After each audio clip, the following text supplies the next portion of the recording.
Response இருக்காது. நீங்கள் கூப்பிட்டு கேட்டுக்கணும். ஆஃபீஸ் போக வேண்டியதெல்லாம் இல்லை. எனக்கு ஃபோன் பண்ணுங்கள், நான் ஆஃபீஸ் நம்பர் தரேன். அவங்களுக்கு கூப்பிட்டு உங்கள் எல்ஆர் காப்பி மட்டும் அனுப்புங்க. அவங்க உங்களை ஃபாலோ பண்ணிக்குவாங்க. சரிங்களா? அவங்க கூப்பிடுவாங்க, நம்ம பார்த்துட்டு விட்டிங்கன்னா அப்புறம் அது அவ்வளோதான். சரிங்களா? ஃபாலோ பண்ணிக்கிங்க, மறந்துடாதீங்க. போகலாம். திரும்பி லெஃப்ட்டு போயிட்டு நேராக தென்னம்பாளையத்துக்கு ஆப்போசிட் உள்ள போயிடலாம். இல்லைங்கட்டிலே வந்துடுவோம்.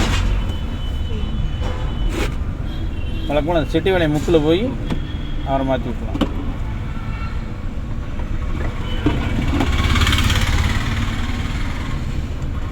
ஏன் அந்த திருச்சி பஸ்ஸு மதுரை இந்த பிரிஞ்சு இருக்கிற எல்லா பஸ்ஸுகளும் இங்கேயே இருந்த பஸ்ஸு தான். இப்போ கோயில் பஸ் ஸ்டாண்டு இப்போ கிடையாது இல்லைங்க. புது பஸ் ஸ்டாண்டே அப்போ ரொம்ப ரேரு தான். புது பஸ் ஸ்டாண்ட் நீட் பண்ணிட்டாங்கண்ணா. ஆனால் பஸ் அந்த அளவுக்கு கிடையாது. அதான் இப்போ இடையில ஒருத்தன் கோயில் பஸ் ஸ்டாண்டுக்கு போட்டிருந்தாங்க. மொத்தமாகவே அதிகபட்சம் 14 பஸ்ஸுக்கு மேலே உள்ள நிற்கிறதுக்கு வாய்ப்பு இல்லையா? அவ்வளோதான். வந்துட்டு போகிற பஸ்ஸுகள் அதில் போயிடலாம். இங்கே 48 பிளாட்ஃபார்ம் கட்டியிருக்காங்களா? 48 பிளாட்ஃபார்ம் எதுக்காக கட்டிங்கன்னு சொல்லி ஒருத்தர் கேட்குறாரு.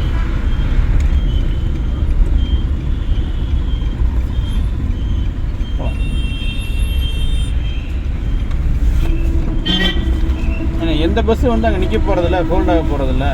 இதுக்கு நீங்கள் இப்படி கட்டினீங்க.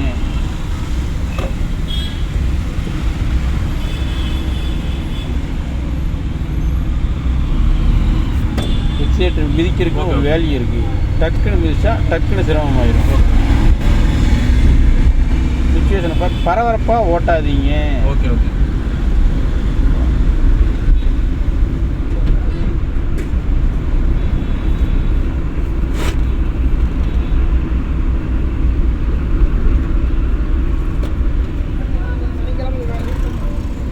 மதி கையில் என்ன பண்ணோம்னா, நல்லா அப்படியே மெலிசான கண்ணாடியில் 2 மீன் குட்டிக்கு போட்டு கீழே வச்சா உடஞ்சிரும். மதி பக்குவமாக வெயின்னு சொல்லி கையில் கொடுத்துடணும். அந்த பதட்டத்தில் கையை ஆடுற இதுலேயே 2 மீன் காணாமல் போயிடும். வீட்லேயும் இப்படிதான் மதி. வீட்டில் எப்படி ஒர்க்கு அந்த இடத்துல மட்டும் கொஞ்சம் வாயிலே ஒரு குத்திடுவாங்கல்ல. But 4th gear போட்டுருந்துருங்க.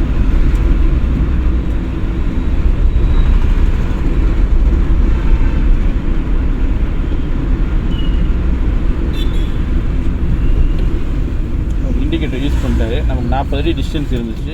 இந்த 40 அடியில் நம்ம பெர்ஃபார்ம் பண்ண ஆரம்பிச்சிருக்கலாம். ஆனால் அவர் இண்டிகேட்டர் போட்டு நேராக போகிறாரு. அவரை போய் ஏன்னா கேட்கலாமா? அந்த மாதிரி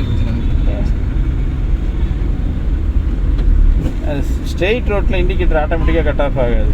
அதான் டர்ன் பண்ணால் தான் கட் ஆகும். ஆமாம், ஸ்டியரிங்கில் ஒரு லாக் வரும். நம்ம டர்னிங்கில் திருப்பும்போது மட்டும்தான் அது ஆட்டோமேட்டிக்காக கட் ஆஃப் ஆகும். அவருக்குள்ள சவுண்டு கேட்கும், அதுவும் கேட்கும். அது லேட்டஸ்ட் சவுண்டெல்லாம் கேட்காதுங்க. எந்த ஒன்றும் கேட்காது. டிக்கி டிக்கி டிக்கி டிக்கின்னு ஒரு சவுண்டு தானே. அதாங்க இங்கே கட் ஆகும். இங்கே யூட்டர்ன் பண்ணுறாரு. நம்ம தப்பாக நினச்சிட்டோம். இங்கே திரும்ப அங்கேயே போட்டு இருக்குது. இன்னைக்கு மாம்பழம், இந்த வருஷம் மாம்பழம் பலாப்பழம் எல்லாமே மாடாது வந்துருக்கு.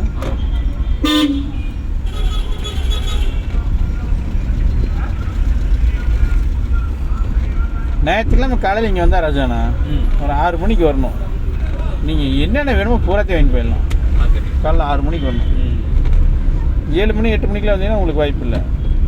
ஒரு 6-6:30 மணிக்குள்ளே வரணும்னா வேணுங்கிற ஜாமானை பூரா வாங்கிட்டு போயிடலாம். மார்க்கெட்டுக்குள்ளே விட வெளியே தான். மார்க்கெட்டுக்குள்ளே இல்லை. இப்போ வியாபாரம் இல்லை மதி. பெருசாக மார்க்கெட்டுக்குள்ளே அடி வாங்கி யார் இப்போ வெளியே எப்போ கடை போட ஆரம்பித்தாங்களோ அப்படியே அடி வாங்கி அப்போ வந்து மார்க்கெட்டுக்குள்ளே கொரோனா வந்து அந்த காய்கறி வியாபாரத்தையே அப்படியே மொத்தமாக திருப்பி விட்டு போயிடுச்சு.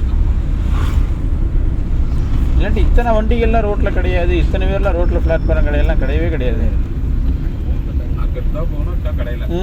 அவ்வளோதான்.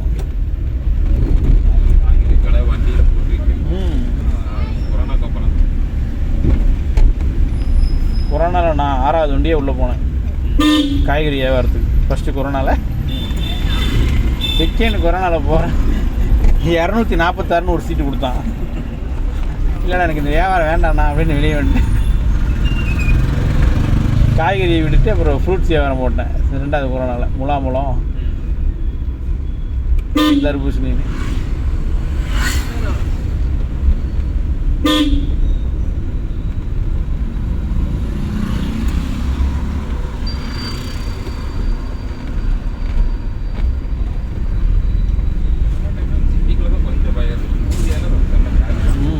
இல்லை கொரோனா வந்து அந்த ஒரு 3 மாதம் லாக்டவுனாக இருந்தாலுமே மக்கள் வந்து பழைய வாழ்க்கை அந்த தாயக்காரம் அது கேரம் போர்டு எல்லாம் சந்தோஷமாக இருந்துட்டாங்க.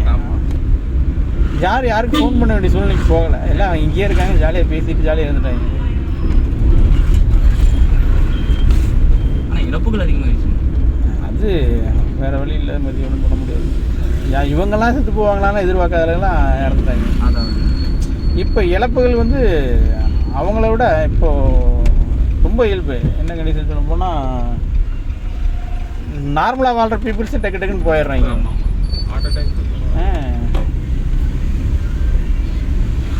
நேற்று காலையில் தானே அவன் சொல்லி கொடுத்துட்டு போனான் அப்படிங்கிற மாதிரி ஆயிடுச்சு இப்போ பொழப்பு. அதான் ஏன் ராஜாண்ணா லெஃப்ட் கட் பண்ணுவாங்க. ஆமாம், லெஃப்ட் கட் பண்ணி நேராக ஜிஹெச் வந்து நம்ம பழவஞ்சிபாளையம் கோயிலுக்குள்ளே போய் சுற்றி செட்டிபாளையம் வந்தோம். ஓகே, செட்டிபாளையத்துக்கு கொடுத்தோம்னா மறுபடியும் நீங்கள் அந்த மண் ரோட்டில் வருவீங்கள்ல, ஆமாங்க, அதை சுற்றி ராஜாண்ணா வர சொல்லலாம். புரியல ராஜா என்ன சொன்னாங்க? அங்கே சவந்தபாளையம்.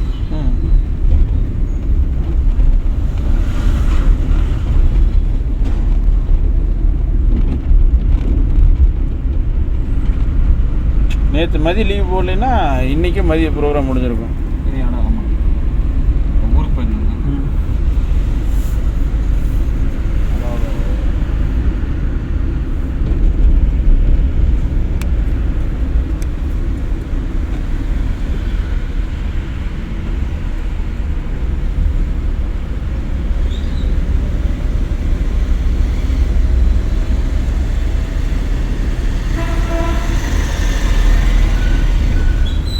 கார் நடிச்சிருக்கணும், போகலாமா? பர்ஃபெக்டாக இருக்கும். அவர் என்ன முடிவு எடுக்கிறாருன்னு பார்த்துக்கலாம். போகலாம்,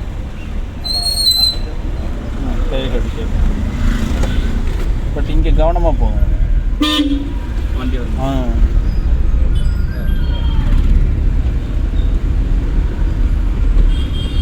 இந்த பஸ்ஸுக்கு முன்னால் மட்டும் ரொம்ப கவனமாக போகணும்.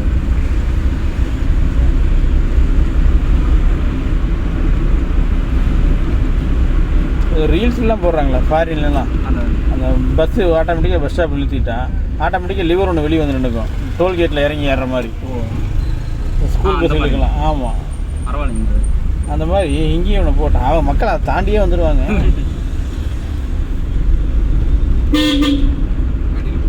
அதுதான் மக்கள் அதை தாண்டி வந்துடுவாங்க, ஏதோ ஒன்று பண்ணிட்டு வந்துடுவாங்க.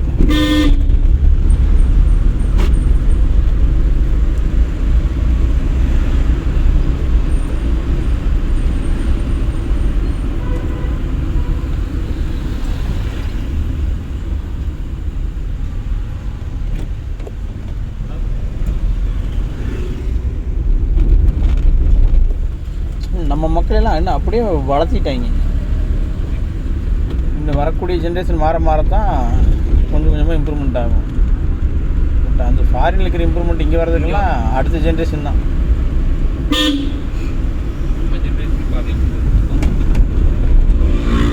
ஆனால் 2K கிட்ஸ்லாம் இன்னும் கேவலமாக இருக்கானுங்கண்ணா. ஐயோ, ஆனால் ஒரு சிலர்லாம் நான் இப்படி தான் இருக்கணும் அப்படின்னு சொல்லி வாழ்ந்துட்டு இருக்கானுங்க. ஒரு சிலர்லாம் ஐயோ ரொம்ப சிரமம்.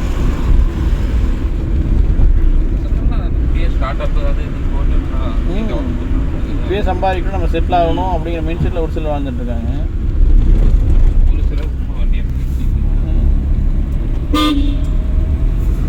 வண்டியில் அங்கிட்டு சுற்றணும். பூரா போதைப் பொருட்கள் வந்து அழகாக அவங்க கை கிடைக்கும்.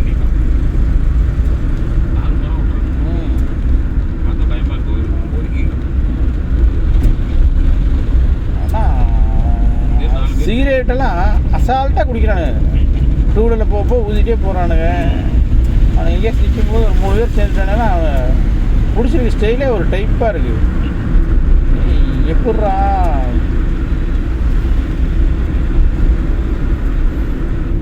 ஃபர்ஸ்ட்லாம் அந்த சிரஞ்சு கேட்டிங்கன்னா மெடிக்கலில் கிடைக்குங்க, யார் கேட்டிங்கனாலும் வாங்கிக்கலாம் போயிட்டு. இப்போலாம் சிரஞ்சே தரது கிடையாது, போதை பிரிஸ்கிரிப்ஷன் இருந்தால் மட்டும்தான்.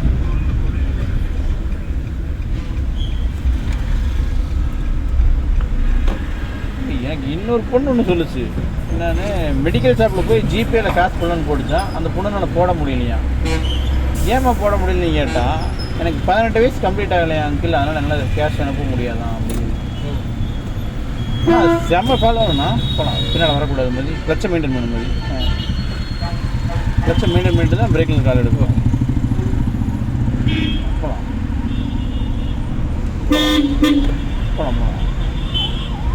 இல்லை நம்ம இல்லை இந்த ட்ராக்லேயே போகலாம். ஆம்புலன்ஸ் போய்க்கும். திருப்பி எக்ஸிலேட்டர் மிதிக்க கூடாது. ஓகே, உங்கள் கால் எக்ஸிலேட்டரில் தான் இருக்குது, என் கால் பிரேக்கில் இருக்குது.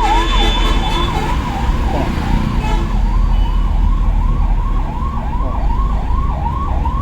அவரையும் விட்டுரு போட்டு போகலாம். டக்குன்னு பெர்ஃபார்ம் பண்ணணும். எக்ஸிலேட்டர் மிதிக்கிற சுச்சுவேஷன் இருக்கு மதி. ஓகேங்க.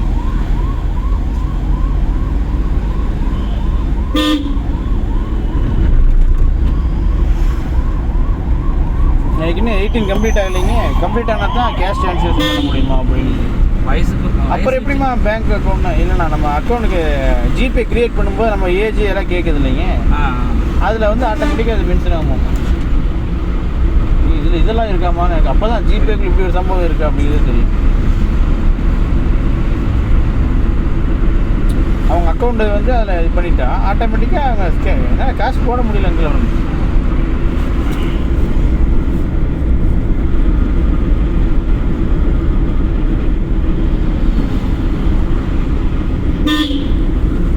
நான் அடுத்து சொன்னேன் அப்படிலாம் போடாமல் இருக்க முடியாதுமா. எப்படிமா ஸ்கேனரில் வேலை செய்யாமல் இருக்கும். நீங்கள் வேணால் வாங்க ட்ரை பண்ணலாம். சரி ரைட், நான் நம்பிட்டேன், விட்டுரு. ரைட்டில் போயிடலாம்.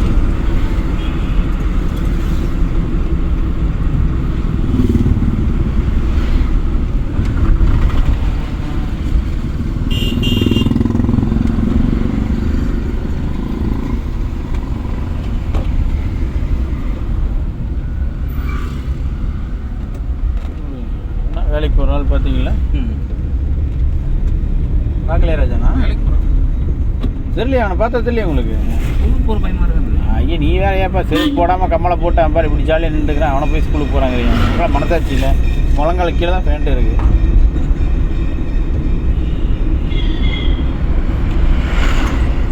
பசங்களாம் ஸ்கூலுக்கு இந்த மாதிரி போனோம்னா அடி விடுவோம், பயந்துக்கிட்டு எல்லாம் கட்டிங் ஃபுல் கட்டிங் பண்ணி போவோம்.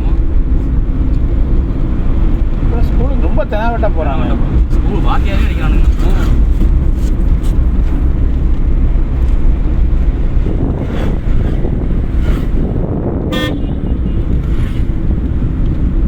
மதி நம்மளோட 2 வயசு பெரிய பசங்களை பார்த்தா அவங்கள பேசுறதுக்கு ஒரு மாதிரியா இருக்கும் மதி. ஆமாங்கண்ணா. இவங்களை எப்படி பேசுறது அண்ணா, இவங்களுக்கு என்ன பேசணும். இப்போலாம் 10வது போனாலும் மீசையை தாடியில் வச்சுக்கிட்டு ஏன் ப்ரோ என்ன நல்லா இருக்கீங்களா அப்படிங்களா? ஏய் யாரா நீங்களா அப்படிங்கிற மாதிரி. 10வது தான் படிக்கிறானா, அவங்களாம் ஜீர்ணிக்கவே முடியாது. ஏய் கணக்கு பார்த்தா நானும் உனக்கு மாமா வயசு ஆகிறேன்டா என்ன ஏன் ப்ரோ நல்லா இருக்கீங்களா அப்படின்னா பாரு. சரி நல்லா அண்ணா நல்லா இருக்குண்ணா. ஒரு சிலர் டேன்னு கூப்பிட்றதுக்கு பயமா இருக்கு மதி. அதான்ண்ணா.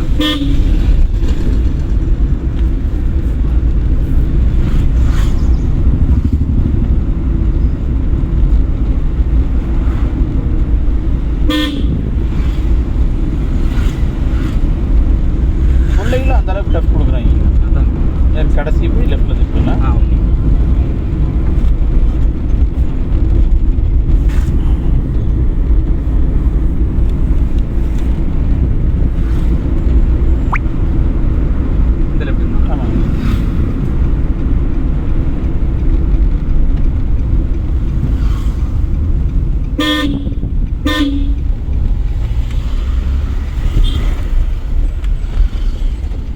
கடைசி போய் லெஃப்ட்டு.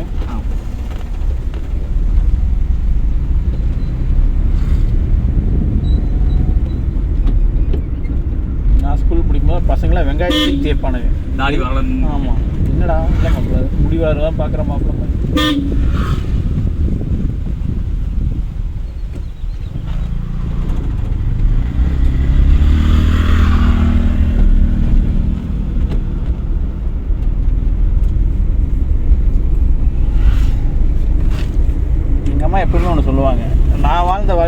வாழல சாமி அப்படிம்பாங்க.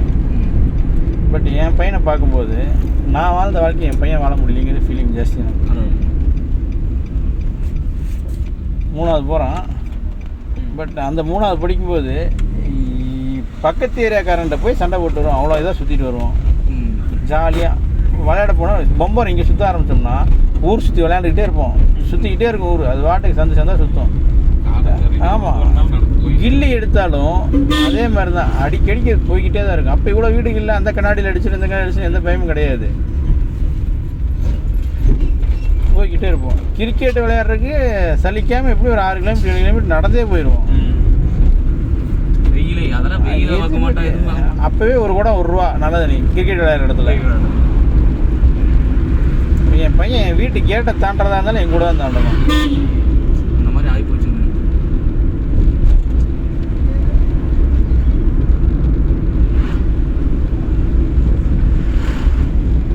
இல்லைனாங்கிற மாதிரி ஆயிடுச்சு. அம்மா சொல்லும்போது நான் ஃபீல் பண்ணேன். அம்மா உனக்கு மேலே நான் வாழ்ந்துட்டேன்னு நினைக்கிறேன். பட் அவங்க வாழ்ந்ததை நான் வாழல. பட் நம்ம வாழ்ற நம்ம பையன் வாழ முடியாது. பட் இன்னும் வரக்கூடிய ஜென்ரேஷன்லாம் ரொம்ப பூரா ஏஐயில் பேச ஆரம்பிச்சிடுவாங்க. இப்போ ஏஐ எது ஒரிஜினல் எதுன்னு தெரிய மாட்டேங்குது. இல்லை மதி, வர காலங்களில் ஃபோன்லேயே ஏஐயில் பேச ஆரம்பிச்சிடுவாங்க. நேருக்கு இன்னும் பேசுகிற மாதிரி. ஏன் அப்படி டீ சாப்பிட்லாமா, நான் என் வீட்டில் டீ எடுத்துட்டு நீ வீட்டில் டீ எடுத்துட்டுங்கிற மாதிரி. சேஸ் பண்ணிக்க சாப்பிட்டு அப்படி லெஃப்ட் ஓரம் கட்டிடலாம். அப்படியே எடுத்தா சாந்தாம்பாடி சுற்றி ஸ்கூல்லேயே வெளியே வந்துடலாம் ராஜாண்ணா.